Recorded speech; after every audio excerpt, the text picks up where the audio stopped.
বাংলাদেশের উত্তর পূর্বাঞ্চলে অবস্থিত সুনামগঞ্জ জেলা প্রকৃতির অপরূপ সৌন্দর্যে ঘেরা এক ঐতিহাসিক জনপদ। সিলেট বিভাগের অন্তর্গত এই জেলাটি শুধু ইতিহাস নয়, প্রাকৃতিক সৌন্দর্যের জন্য ভ্রমণ পিপাসুদের কাছে বেশ জনপ্রিয়। কিংবদন্তি ও ঐতিহাসিক তথ্য অনুযায়ী এই অঞ্চল একসময় প্রাচীন কামরূপ বা প্রগজ্যোতিষপুর রাজ্যের অন্তর্গত ছিল। ধারণা করা হয় মুঘল আমলের একজন সিপাহী সুনামউদ্দিনের নাম থেকেই সুনামগঞ্জ নামের উৎপত্তি। 1877 সালে মহকুমা এবং 1984 সালে জেলা হিসেবে আত্মপ্রকাশ করে সুনামগঞ্জ।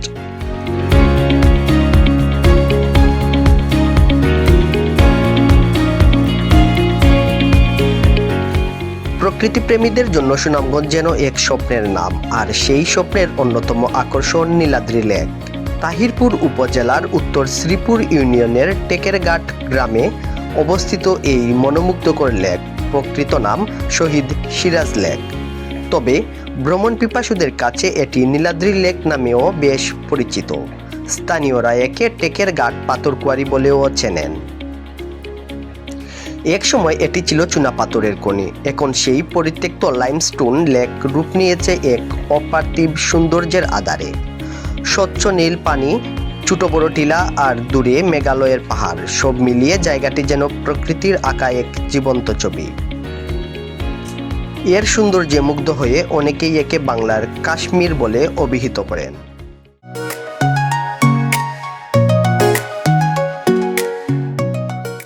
তো চলুন শুরু করি আজকের যাত্রা। সকালে আমরা প্রথমেই চলে যাই সিলেটের কুমারগাঁও বাস টার্মিনালে। ভ্রমণের শুরুটা একটু ফ্রেশ করতে আগে এক কাপ গরম চা দিয়ে সকালটা শুরু করি। এরপর নীলাদ্রি এক্সপ্রেস বাসে সুনামগঞ্জের উদ্দেশ্যে টিকিট কাটি। জনপ্রতি ভাড়া ছিল 200 টাকা।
কিছু সময়ের মধ্যেই পৌঁছে যাই সুনামগঞ্জ শহরে। সেখান থেকে আমরা একটি সিএনজি রিজার্ভ করি। যেহেতু আমাদের একজন সদস্য পলাশ বাজারে ছিলেন, তাই প্রথমে পলাশ বাজার যাই। 4 জন মিলে সিএনজি ভাড়া লাগে 200 টাকা। তবে চাইলে আপনারা সুনামগঞ্জ শহর থেকে সরাসরি সিএনজি কিংবা মোটরসাইকেল নিয়েও যেতে পারেন। পলাশ বাজার থেকে আমাদের পরবর্তী গন্তব্য জাদুকাটা নদীর পার। 5 জন মিলে 400 টাকা দিয়ে সিএনজি রিজার্ভ করে সেখানে পৌঁছে যাই।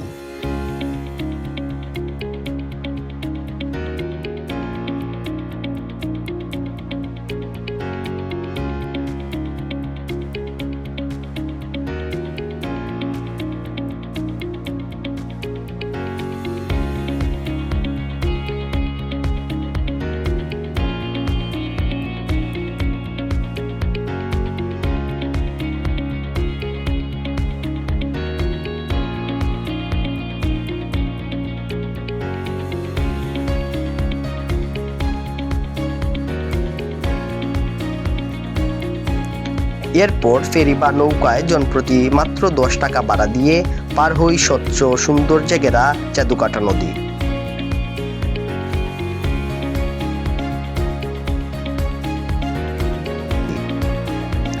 নদী পার হয়েই পৌঁছে যাই মনোমুগ্ধকর বারিকা টিলায়। পাহাড়, নদী আর প্রকৃতির মিলবন্ধনে জায়গাটা সত্যিই অসাধারণ। কিছুক্ষণ সময় কাটিয়ে চারপাশের সৌন্দর্য উপভোগ করি।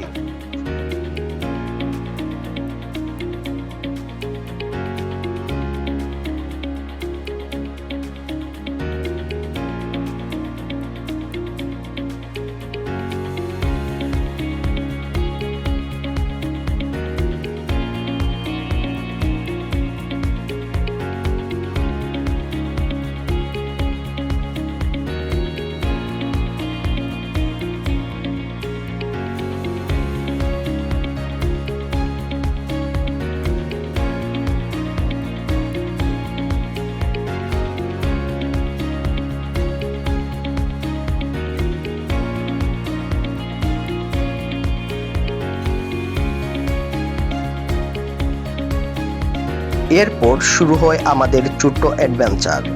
অনেকটা পথ হেঁটে মাঝে কিছুটা পথ ব্যাটারি চালিত টমটম করে জনপ্রতি 40 টাকা ভাড়ায় পৌঁছে যায় কাঙ্ক্ষিত গন্তব্য নীলাদ্রি লেকে।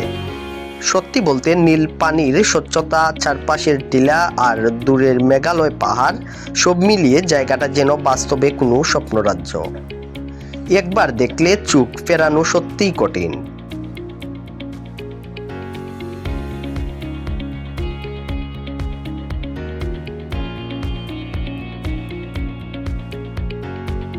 নীলাদ্রি লেকের পাশেই রয়েছে আরও কিছু দর্শনীয় স্থান: শিমুল বাগান, টাঙ্গুয়ারা হাওর, বারিক্কা টিলা, জাদুকাটা নদী, লাকমাচড়া এবং টেকেরঘাট এলাকা।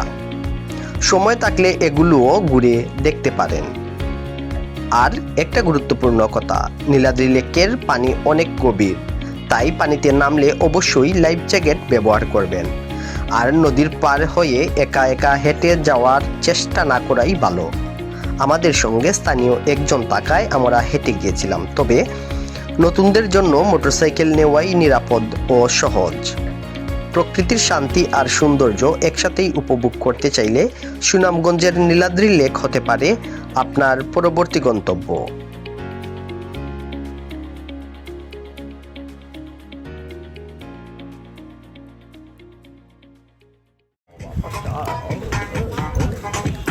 Pero salió yo, no lo está. Vamos, ve curiosa, ve. ¿Y qué fue? No hiciste nada. Con tanta chapa. Va, Va a bueno, sentir. Usted es ¿Y qué curiosa. fue? No hiciste nada. Con tanta chapa. Dale, Va a sentir. dale. No, no puedes.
বন্ধুরা, আজকের মতো এইখানেই শেষ। ভিডিওটি ভালো লাগলে অবশ্যই like, comment আর share করতে ভুলবেন না।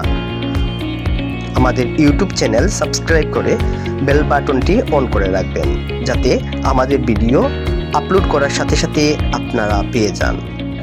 আবার দেখা হবে নতুন কোনো ভ্রমণ গল্পে। ধন্যবাদ সবাইকে।